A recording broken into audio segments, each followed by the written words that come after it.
Dans cette vidéo, je dois déterminer l'ensemble S de tous les nombres complexes Z, tels que Z cube, un réel strictement supérieur à 27, et je dois représenter l'ensemble de mes solutions dans le plan de Gauss. Donc, selon moi, il y a trois informations clés.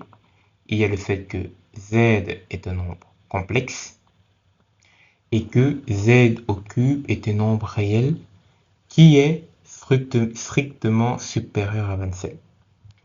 Bon, petit rappel, hein, mais cette question vient de l'examen d'admission Polytech 2 juillet 2024, partie algèbre, en examen de cette année. Si tu es bien en 2024, il se peut que tu te trouves en 2025 ou 2026 ou 2030 et que tu regardes ma vidéo. Si tu es en 2030, laisse-moi un message en commentaire pour voir si je suis encore vivant. Bon, bref, on va continuer. Donc, comment est-ce que moi j'ai résolu cette question? Tout d'abord, je veux résoudre Z au cube supérieur à 27. Mais je sais que Z est un nombre complexe. Donc, un nombre complexe écrit sous la forme de A plus BI. Donc, je vais évaluer A plus BI au cube supérieur à 27. Mais je sais que ce résultat doit me donner un nombre réel. Donc, la formule de A plus B au cube, je suppose que tu la connais. Je dois tout simplement partir de cette identité et remplacer B par BI. Ça, c'est simple.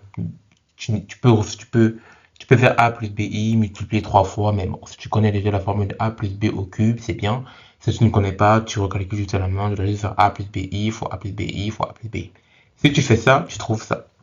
Tu trouves A au cube plus 3A au carré BI moins, normalement dans la formule de A plus B, ici c'est plus, mais puisque je dois remplacer B par BI, là j'obtiens 3, moins 3A plus B carré, moins B au cube I. Donc normalement ici, je suis censé mettre I au cube, mais I au cube c'est juste I ici. C'est censé être plus ici, dans le moins ici vient du fait que j'ai I au cube. Ok. Ou alors même si tu ne te rappelles pas de l'identité, bon, tu multiplies 3 fois à la main, ça passe aussi. Mais je sais que ce résultat est censé être un nombre réel. Donc puisque ce nombre est censé être réel, je vais dire que la partie imaginaire doit être égale à 0. Dans la partie imaginaire, c'est 3A au carré B moins B au cube. Et ça doit être égal à 0. Et je supprime la partie imaginaire dans mon équation, je ne garde que la partie réelle. Donc ici, dans la première équation, j'ai une équation, et dans la deuxième, j'ai une équation.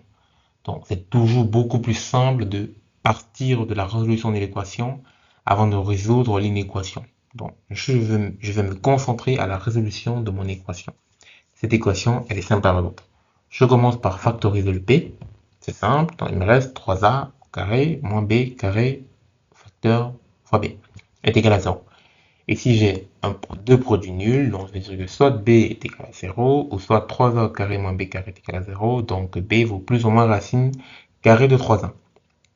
Donc là, j'ai fixé des conditions sur B, et à base de ça, je vais résoudre mon inéquation, donc je vais fixer des conditions sur le A.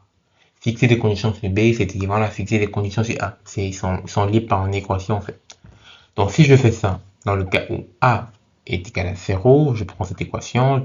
Dans le cas où B est égal à 0, je prends cette équation, je remplace par 0, j'obtiens A au cube supérieur à 27. A au cube supérieur à 27, je peux dire que non. Là, très grosse faute. Je peux dire que A est supérieur à 3. Donc je prends la racine au cube. La racine au cube ne va pas changer le sens de ton inégalité. C'est différent du carré. Quand tu prends le carré, tu l'as traité de cas, si A était positif, etc. Et si que A soit positif ou négatif, il n'y a que ce résultat-ci qui peut être, il n'y a que cette solution qui pouvait mener à ça, en quelque sorte. Tandis que si c'était au carré, bon, je devais traiter les deux cas, A positif, A négatif. Mais ici, peu importe le signe A ne peut que être en fait un nombre positif. Parce que tu ne peux pas changer un nombre négatif en nombre positif avec la racine cubique. Donc là, je suis sûr que juste ce cas-ci, c'est bon. Si c'était au carré, j'aurais dû faire A positif, A négatif et avoir une égalité qui changeait. Mais ici, il n'y a pas ça. Donc là, j'ai une première solution. On va appeler ça, disons, S1. On va l'appeler F1. On passe au deuxième cas. Au cas où B, cette fois-ci, vaut plus ou moins racine de 3 fois A. Si tu remplaces plus ou moins racine de 3 fois a ici, tu vois qu'ici, tu dois mettre b au carré. En mettant le b au carré, hop, le plus ou moins disparaît. On n'a plus de plus ou moins. On a juste a au cube moins, donc 3 au carré, ça fait 3 au carré, ça fait 3. 3 fois 3, ça fait 9. A fois a au carré, ça fait a au cube. Donc je dois faire a au cube moins 9a. Ça fait moins 8a. Donc moins 8a au cube supérieur à 27. Ici, si je divise tout par le moins 8, je change le sens de l'égalité et je mets la racine cubique. Ce qui se passe ici, je fais ça en vite fait. Racine cubique de 27, on avait que c'était 3, et racine cubique de 8, ça fait 2. Puisque je divise par moins, je change le sens de l'inégalité. Et on va appeler ça S2. Bah, concrètement, j'ai terminé. Je ne comprends pas pourquoi ça valait 10 points. Je ne sais pas si j'ai fait une faute quelque part ou j'ai fait une supposition trop brusque. Dites-moi en commentaire. Selon moi, c'est tout ce qu'il fallait faire. Ensuite, représenté dans le plan de Gauss. Dans le plan de Gauss, c'est un plan complexe qui a une partie imaginaire et une partie réelle. Je sais que A représentait la partie réelle et que B représentait la partie imaginaire. Dans ma première solution, je pose que B est nul, donc je travaille que dans l'axe des réels. Et A doit être supérieur à 3. Donc ça correspond à commencer à A égale à 3 et avancer jusque l'infini. Donc ma flèche n'a pas de fin. Ça, j'ai mis une flèche, mais elle a un début. Donc normalement, un début, on met un ouvert comme ça. Tu mets un petit cercle, tu dis ouvert. Si c'était égal, j'aurais mis fermé. Donc c'est ouvert ici et ça avance. Deuxième solution, je dois me fixer à tous les A plus petits que moins 3,5. Donc ce que je vais faire, c'est que je vais calculer que vaut la valeur de B en ces points-là. Je sais que ça, en fait, dans le plan de Gauss, ça va représenter l'équation d'une droite. Ça revient à représenter la partie imaginaire en fonction de la partie réelle. Donc par exemple, si je prends le plus, ça correspond à une droite avec une pente négative. Mais ma pente ne peut pas dépasser, mais ma droite ne peut pas dépasser des valeurs de A plus grand que moins 3,5. Donc ça doit être plus petit que moins 3,5. Donc si je fais ça, je calcule la valeur de B à ce point-là. Donc si je calcule B pour ça, tu remplaces ça ici. Tu remplaces ici, c'est moins. Je fais beaucoup de fautes. Hein. Donc si je prends par exemple, disons je prends moins 3,5 et que j'injecte ici dans l'équation de la pente positive, tu vas voir que tu auras racine de... je suis même pas sûr de la réponse. Non, le B qui est ici n'est pas bien calculé. Je dois faire ça fois ça. Donc c'est racine de 3 fois 3. Bon, la valeur, la borne en B ici n'est pas bonne. On va calculer ensemble, c'est racine de 3 demi sur 2 fois 3. Ici, il y a un moins. Voilà, c'est la bonne valeur de B pour ce point-ci. Et je m'intéresse à B avec la pente positive dans la droite qui monte. Normalement, c'est une droite qui est censée monter et passer par 0. Mais je vais la bloquer ici. Elle ne peut pas, parce qu'ici, en fait, non, j'ai pas dit, mais ici, c'est la valeur de A moins 3,5. Elle ne peut pas dépasser ça. Elle doit être plus petite que ça.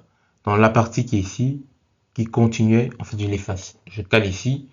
Et je vais dire que tu vas regarder juste sur cette ligne ici, comme ça en descendant. Tu dois pas, tu peux même pas sortir de cette ligne en fait. Tu dois rester sur cette ligne parce que cette ligne, tu dois respecter ton équation. Dans l'équation, en fait, on revient à se balader sur une ligne et tu dois respecter également ton inégalité qui dit que ton A doit être beaucoup plus petit. Non, tu peux que te balader en fait sur cette ligne. Dans la condition sur A est juste là pour découper ta ligne. Par exemple ici, si on cette droite, par exemple ici cette droite aussi on l'avait coupée. Normalement, c'est la droite B est égale à 0, c'est toute cette droite. Mais nous, on veut A plus grand que 3, donc on coupe la droite. Et c'est pareil, la droite qui est ici, c'est en fait qui est fait comme ça. Mais nous, on dit non, on veut pas, on veut que des valeurs de A plus petit que moins 3,5, donc on va la couper, on va effacer ça. Et ça commence ici, donc ça commence bien ici. Je fais pareil maintenant pour moins. Moins, ça correspond à une droite avec une pente négative. Je fais le sens inverse, donc ici encore, j'ai mal calculé. J'ai très mal calculé, dans ma tête c'était au carré, mais c'est pas au carré.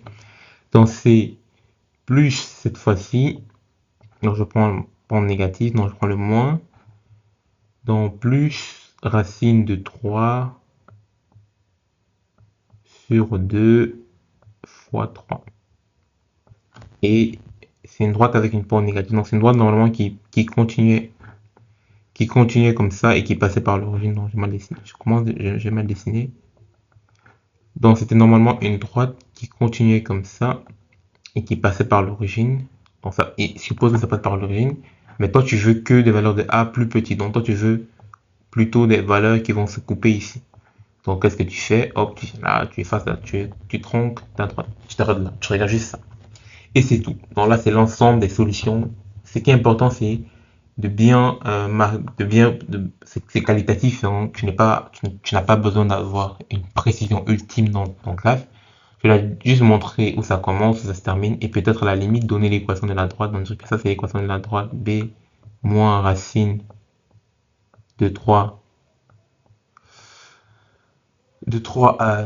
a. Là, tu dis que ok, ça c'est b, et que ça c'est a. Donc c'est des équations de droite. Et ça c'est plus racine de 3a.